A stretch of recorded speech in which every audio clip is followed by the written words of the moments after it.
जय गुरुदेव। गुरु बिन ज्ञान न उपजै, गुरु बिन मिलै न मोक्ष। गुरु बिन लखै न सत्य को, गुरु बिन मिटै न दोष। गुरु बिन लखै न सत्य को, गुरु बिन मिटै न दोष।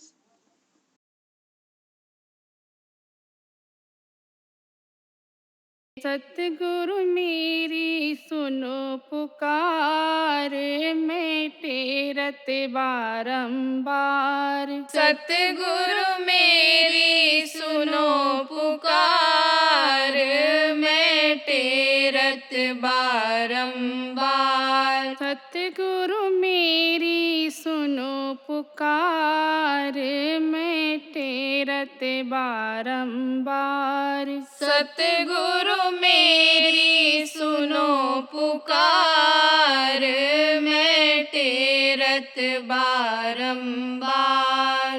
दुर्मत मेरी दूर निकारो, मुझे कर लो चरण आधारो। दुर्मत मेरी दूर निकारो, मुझे कर लो चरण आधारो। मोहि भव जल पारे उतारो, मेरी पड़ी नाव मझधारो। मोहि भव जल पारे उतारो, मेरी पड़ी नाव मझधारो। सतगुरु मेरी सुनो पुकार, मैं टेरत बारंबार। सतगुरु मेरी सुनो पुकार, मैं टेरत बारंबार। तुम बिन अब कोई न सहारो, अपना कर मुझे संहारो। तुम बिन अब कोई न सहारो, अपना कर मुझे संहारो। सतगुरु मेरी सुनो पुकार, मैं टेरत बारंबार। सतगुरु मेरी सुनो पुकार, मैं टेरत बारंबार। मैं कपटी कुटिल तुम्हारो, तुम दाता अपर अपारो। मैं कपटी कुटिल तुम्हारो, तुम दाता अपर अपारो। सतगुरु मेरी सुनो पुकार, मैं टेरत बारंबार। सतगुरु मेरी सुनो पुकार, मैं टेरत बारंबार। मैं दीन दुखी अति भारो, जब चाहो तब निस्तारो। मैं दीन दुखी अति भारो, जब चाहो तब निस्तारो। मैं आरती करते तुम्हारी, तन मन धन तुम पे वारी। मैं आरती करते तुम्हारी, तन मन धन तुम पे वारी। सतगुरु मेरी सुनो पुकार, मैं टेरत बारंबार। सतगुरु मेरी सुनो पुकार, मैं टेरत बारंबार। जय गुरुदेव, जय गुरुदेव।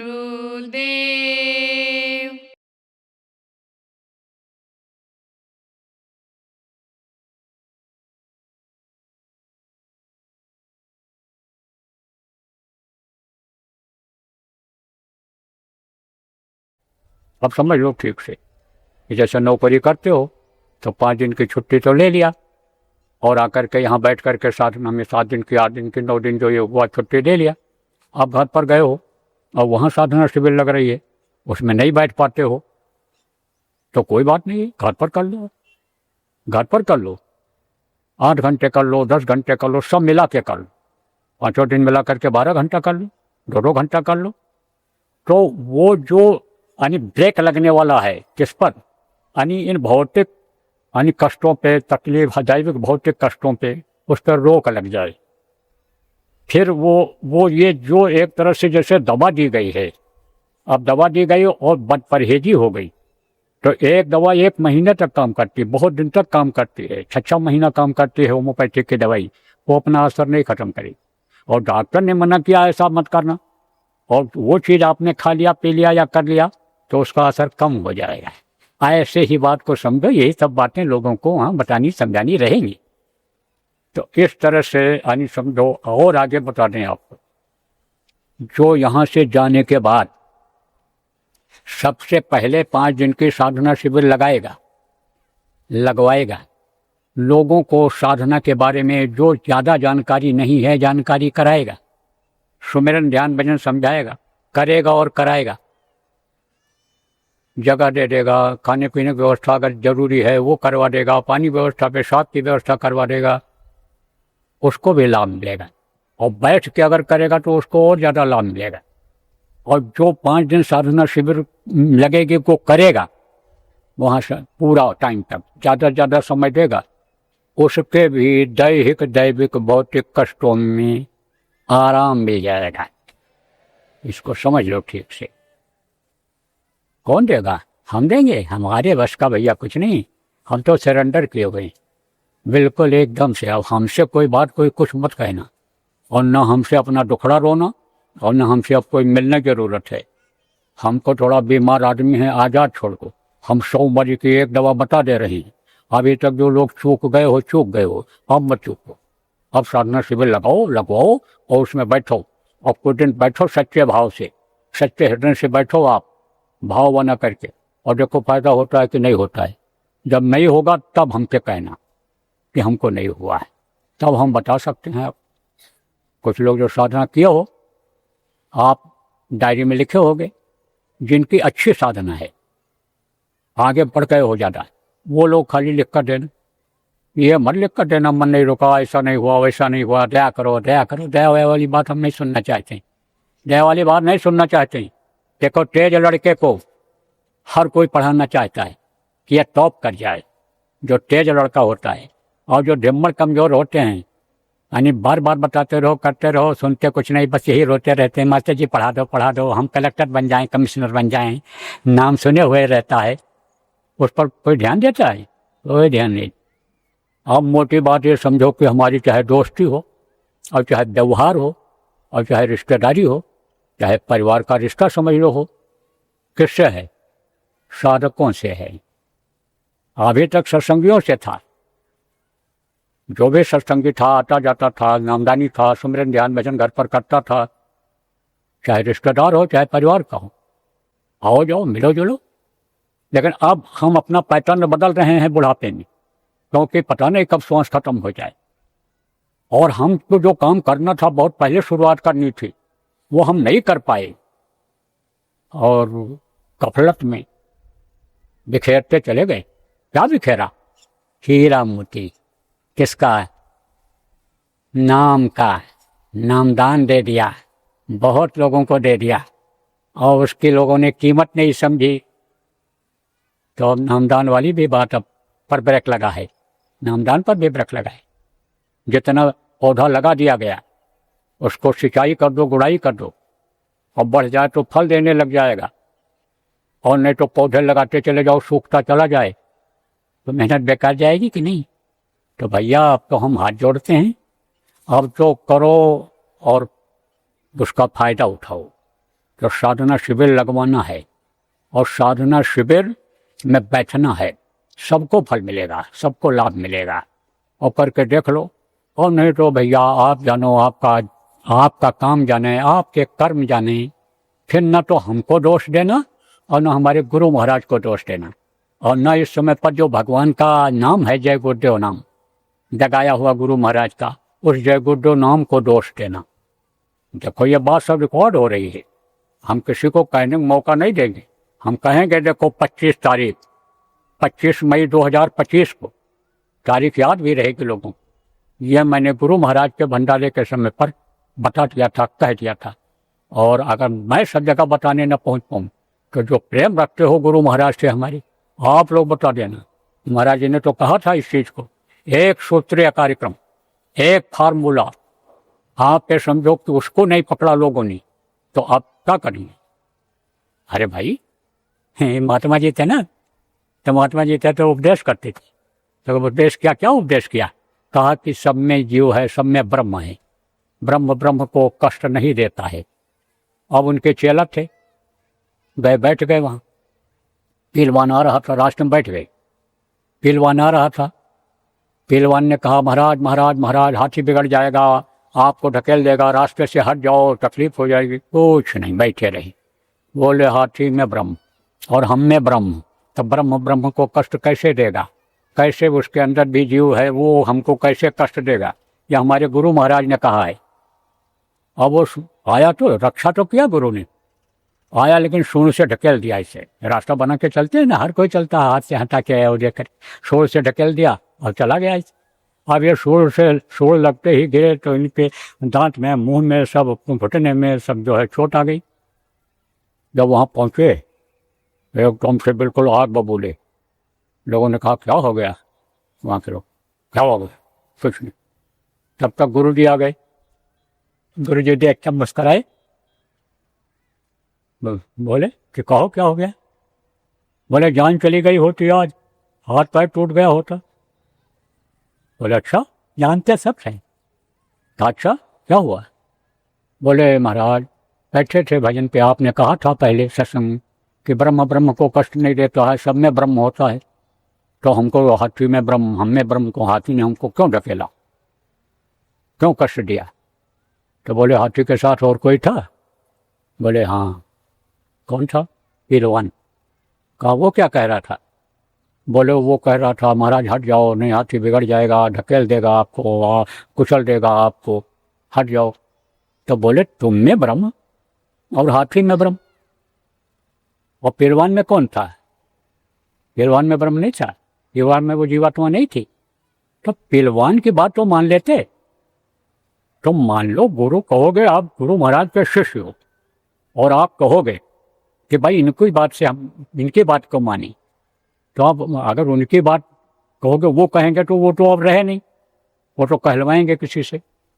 तो हमारी ही बात मान लो आप, और हमारी बात सब जगह न पहुंच पावे तो ये इतने आदमी सुन रहे हो, उसमें से कोई दुनियादारों को बता देगा जो छीटा कसी करेंगे कि गलती इसकी है, इसकी वजह से इसको सजा मिल रही है। जय गुरुदेव की गलती नहीं है, उमाकांत की गलती नहीं है, बाबा जी जो चले गए उनकी गलती नहीं है, गलती इसकी है। क्योंकि ये चीज़ कहा था इसको कि इससे अकल आ जाएगी, बुद्धि आ जाएगी, समस्याएं दूर हो जाएंगी, एक ही साधे सब साधे, सब साधे सब जाए। तो आप ये समझो प्रेमी, वो आपको सुना रहा था दृष्टांत। तो दृष्टांत में यानी महात्मा यानी समझो के पास वो जा रहा था वरदान मांगने के लिए। तो वरदान मांगने के लिए जब जा रहा तो वहाँ कहा कि महाराज आप ही गुरु बन जाओ मेरे। बोले तुमने गुरु नहीं किया? बोले गुरु नहीं किया। तो कहा आप ही गुरु बन जाओ। पैर छू लिया। तो तजिया था ही। तो उन्होंने कहा शरण जो आई यानी उसको मत तजो, तन धन दाम बाम सुत जाई। और तजिया न ताई शरण जो आई, शरण में जो आ जाता है उसको तजते नहीं, भगाते नहीं, शरण में ले लेते हैं। यह बड़प्पन होती है उनकी, संतों की। गुरु महाराज के पास हर तरह के जो आए तो उन्होंने शरण में ले लिया। कहा अच्छा देख मेरी बात मानेगा? बोला मानेंगे। अरे विश्वास के साथ बता मानेंगे? हाँ ये अक्षर सह मानेंगे आपकी बात। आप बताइए। तो कहा तुम जाना और शंकर जी से वरदान में कहना कि मेरा बेटा मेरे 7 मंजिला मकान पर सोने के छत्र के नीचे चांदी के कटोरा में दूध और चावल खाए और मेरी माँ खिलावे। यही मुझको दिखा दो आप। मैं अपनी आंखों से ये चीज़ देखूं कि मेरे 7 मंजिला मकान पर, 7 मंजिला मकान कहाँ से आएगा? पैसा होगा तब तो आएगा। सोने की छत्र तभी तो लगेगी, पैसा होगा तब भी लगेगी। चांदी का कटोरा भी पैसे से आएगा। अम्मा की आंखें नहीं होंगी तो मुंह में डालेगी कैसे, खिलाएगी कैसे? तो एक तीर में 3 निशान कहते हो ना, 3 निशान लगे कि नहीं लगे? तो एक अगर इसी को साध ले गए और साधना करा ले गए सब लोगों को, तो एक ही साधे सब साधे, सब साधे सब जाए।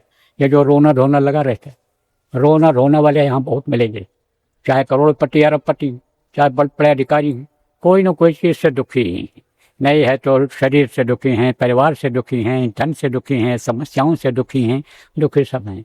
ये धीरे धीरे समस्याएं ये सब हट जाएंगी। बराबर अगर उसी तरह का भाव बनाए रखोगे, बहुत से लोग यहाँ भाव बना लिए हैं और यही भाव अगर वहाँ बना रह गया और अनवरत वही भाव बना रहा, इसको चलाते रहे, तो कुछ दिन के बाद सतयुग के आने में देर नहीं लगेगी। लेकिन सतयुग कौन लाएगा? इसमें जो लोग बैठे हो जरा बताओ, हाथ उठाओ, कौन लाएगा? अरे हाथ उठाओ, सतयुग कौन लाएगा? देखें तो देखो, सब उठा दिए, सब उठा दिए कि सतयुग लाएंगे। लेकिन मैंने कहा इसमें हर तरह के लोग बैठे हैं, उनके कर्म कटेंगे तभी तो सतयुग देखेंगे। उनके कर्म अगर उनको दबा दिए और कलयुगी गुण ही वो पैदा कर दिए जो कर्म रहे, तब सतयुग देख पाएंगे? नहीं देख पाएंगे। तब कलयुग उनको अपने साथ लेता जाएगा। इसलिए सतयुग आगमन, सतयुग आगमन साधक समाज बनो, सतयुग आगमन साधक समाज बनो। सतयुग आगमन साधक समाज बन जाएगा। इससे जगह जगह जब साधना शिविर लगने लग जाएगी, तब आप ये समझो कि बन जाएगा। तो यहाँ से जाने के बाद लोगों को समझाना है, वहाँ नामदानी है, चाहे गुरु महाराज के हों और चाहे बाद के हों या किसी के भी अन्य संत के नामदानी हों, उनको बताओ, समझाओ कि आओ तुम अपने ही गुरु का ध्यान करो, जो नाम उन्होंने बताया है वही करो, लेकिन बैठो यहाँ देर तक। तो उनको भी अकल आ जाएगी, बुद्धि आ जाएगी, दिशा मिल जाएगी। किसी भी संस्था में हो, किसी राजनीतिक पार्टी में हो, कोई भी अधिकारी कर्मचारी हो, आप लोग जब हर तरह के लोग हो तो आई इन चीज़ों का पता लगाओ। ये सबसे बड़ा परिवर्तन के समय का योगदान है।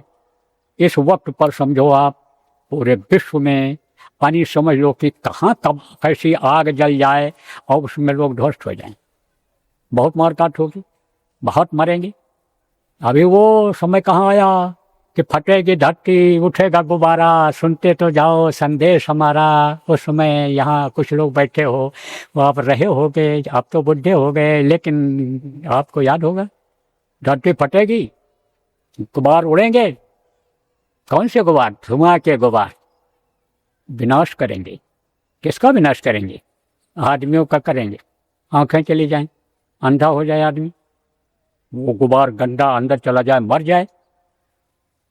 अब ये अगर आप ये समझो कि साधक समाज बन जाएगा, तो साधक समाज वो जो मरने वाले हैं उस गुब्बार से, उससे बचत करा लेंगे, इन आगाह कर देंगे। जैसे आज आपको आगाह किया जा रहा है, उससे बचत करा लें।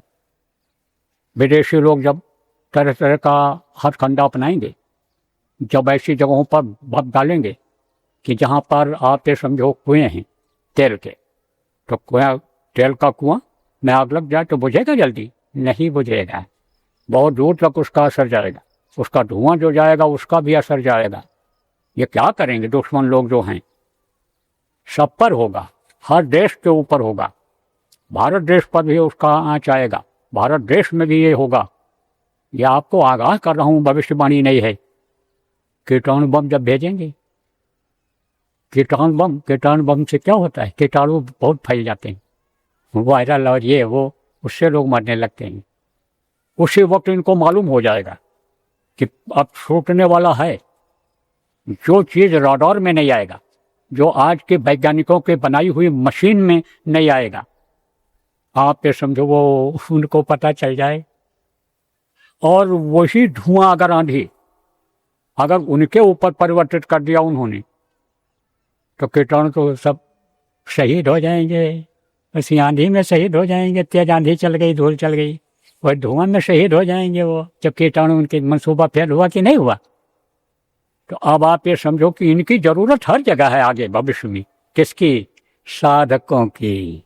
सतयुग आगमन, साधक समाज की जरूरत सब जगह पड़ेगी भविष्य में। यही रक्षा करेंगे, अपनी तो करेंगे ही, दूसरों की भी रक्षा करेंगे। तो अब एक निशाना, एक उद्देश्य कि साधक समाज बनाया जाए, जगह जगह साधना शिविर लगाई जाए, और एक निशाना, एक उद्देश्य कि अब इस मर्त्यलोक में, दुख के संसार में, दुख झेलने के लिए, लड़ाई झगड़ा घर की समस्या झेलने के लिए, लेना देना कर्जा अदा करने के लिए, जन्मने मरने का तकलीफ झेलने के लिए फिर ना आना पड़े। एक निशाना, एक उद्देश्य लेकर के यहाँ से जाओ। और जो भी आप कार्यकर्ता हो, जो भी संगठन के जिम्मेदार हो, बाकी सब कामों पर जो जरूरी ज़्यादा नहीं है रोक लगा दो, और जो ज़्यादा जरूरी है, जिसमें समझते हो भाई हमारा सिस्टम बना रहे, हमारी मान प्रतिष्ठा समाज इज्जत में भी इज्जत बनी रहे, उस काम को करते रहो। सूक्ष्म कर दो, आगे बढ़ाने की जो योजना थी उसको स्थगित कर दो, इस काम में लगो। जैसे आपके भंडारे चल रहे हैं, जो चल रहे हैं चलने दो, आगे खोलने की जो आपकी इच्छा थी रोक लगा दो। क्योंकि उससे क्या होता है, धन की बढ़ोतरी होती है। शरीर से मेहनत करते हो तो कर्म करते हैं, स्वास्थ्य सही होता है।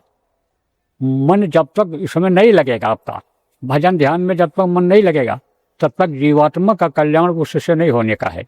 यह भी आपको बता दी, जीवात्मा के कल्याण में लगो। जान बचाना बहुत बड़ा पुण्य का काम होता है, इसलिए वो काम में आप लगो।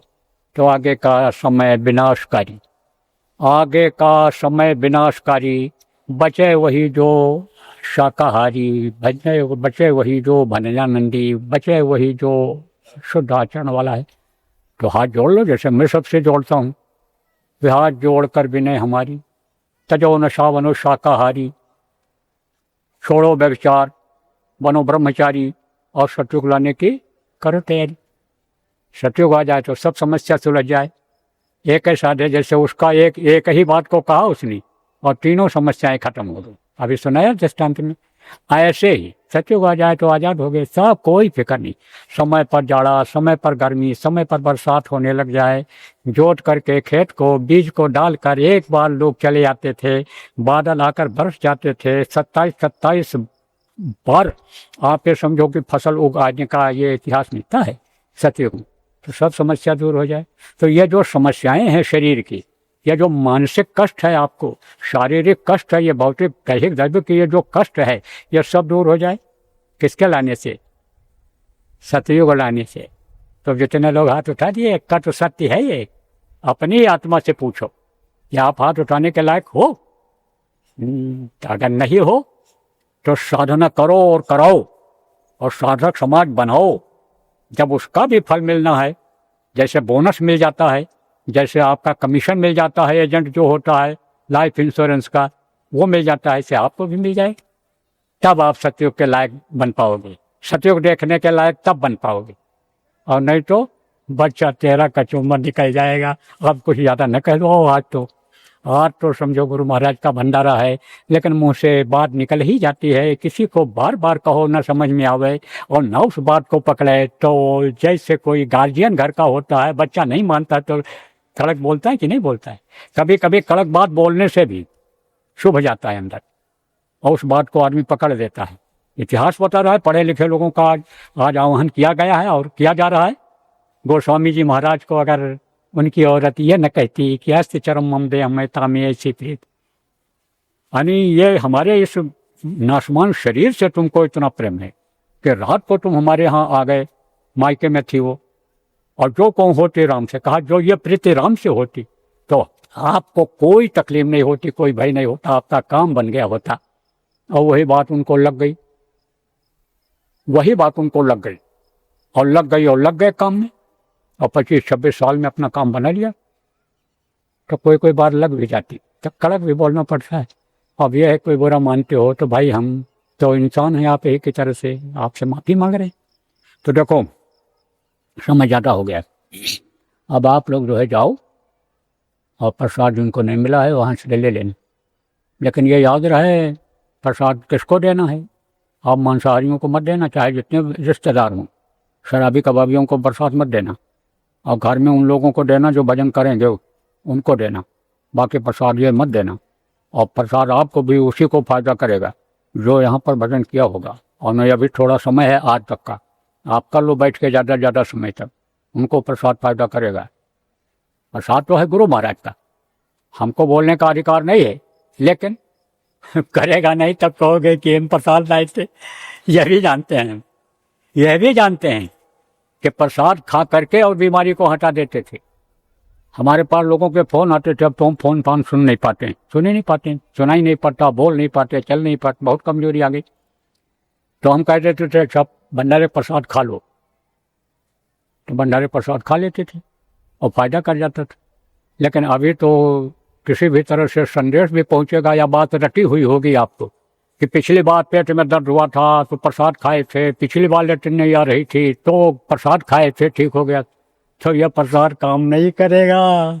यही तो प्रसाद की महिमा क्यों खत्म हो, पहले ही सब बात आज बता रहे हैं खोल करके। गुरु को क्यों गुरु की बदनामी क्यों हो, जय गुरुदेव नाम की बदनामी क्यों हो, ये सब बात आपको बता दे रहा खोल करके।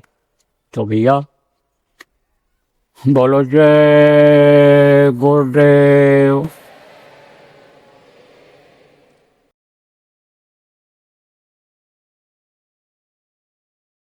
जैसे देखो प्रेमियों, त्रयोदशी और पूर्णिमा को बहुत स्थानों पर आप प्रेमी इकट्ठा होते हो